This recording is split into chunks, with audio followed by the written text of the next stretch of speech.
Brand new Fox News polls out just moments ago. Donald Trump now 3 points behind Hillary Clinton when it's a four-man race, a four-person race. So can Donald Trump recapture that momentum he only had 2 weeks ago, or will his Twitter rant and these controversies, particularly as they're stoked by the mainstream media, continue to haunt him?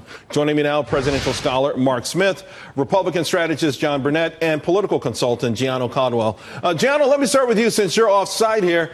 The Fox News poll sort of echoes some of the other polls that I've been looking at. There's been a momentum shift. What happens now? Well, you know what? I wouldn't agree that there's been a momentum shift. I write about this in Red Alerts Politics. Trump lost with the political class, but won with the voters. When I took a look at that Fox News poll, there were some things that I noticed that were key, which I thought Donald Trump did well at the debate by naming that Hillary Clinton has been a politician for 30 years and haven't done much, mentioning NAFTA and the states that were impacted, which happen to be swing states. Donald Trump is leading in double digit when it comes to independents. There's another poll that shows that there's about 20+% of undecided still out there. So whereas there's just a little movement in the direction of Hillary Clinton, she came into this debate with flaws and she left the debate with flaws. So Donald Trump still has room to make up. If it was a complete blowout by Hillary Clinton, then she would be up double digits right now, and she is not. All right, it's not a complete blowout, but, you know, Mark, sometimes when I talk to the Trump supporters, it's not like the band on the Titanic. I mean, listen, can't you be overly confident? Isn't there ever a time to look at the data and say, maybe we need to be a little concerned, maybe we need to make some adjustments? Or do you just kind of say, I'm going to find the positive stuff and I'm going to ignore the Fox News poll that shows Hillary beating him in foreign policy, immigration, terror, crime? Look, it's real simple, Charles, right? You want to hope for the best, prepare for the worst. And I'm sure the Trump campaign is doing exactly that. But the one thing about this concept of losing momentum, to me, is silly. Donald Trump this week has been filling up stadium and arena and auditorium after stadium, arena, and auditorium in Michigan and New Hampshire.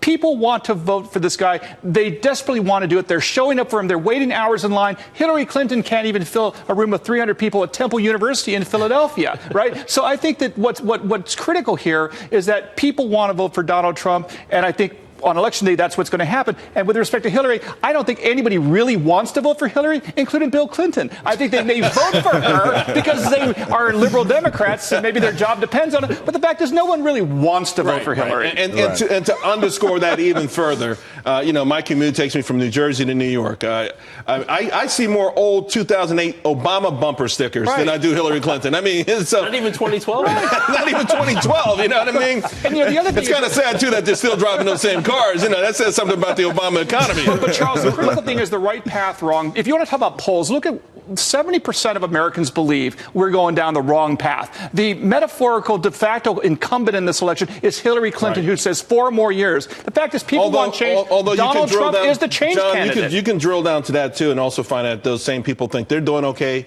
They just feel bad or concerned about their neighbors or the rest of the country. But having said that, in this poll, when asked if life was worse, you know, at a worse point, in May, 51% said yes. Now it's 43%.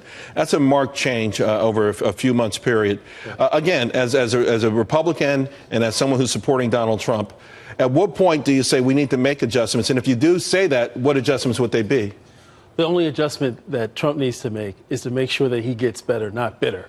It's very important to make sure that he should do what he does best, which is manage real estate. And he can start with himself. He can't lease, rent, or allow Hillary to buy real estate in his head. He has to stay on message, stay on point. And to the premise that you brought up, American people are hurting. They want jobs. They want economic opportunities. Stay on offense. That's what got him here. That's what bring him to the finish line. You know, Gianno, I saw the deposition video. I didn't. By the way, Donald Trump owes me lunch. Okay, I missed my lunch, but he was so calm. He was so smart. The lawyer was trying to trip him up. It was amazing. It looked like, golly, if that Donald Trump had showed up on Monday, we'd be talking about this thing being over. No question, Charles. There's no question that Donald Trump needs a bit more polish. There was a number of missed opportunities. We should have heard more about the email scandal. There was a lot of things that he missed. But I can tell you one thing.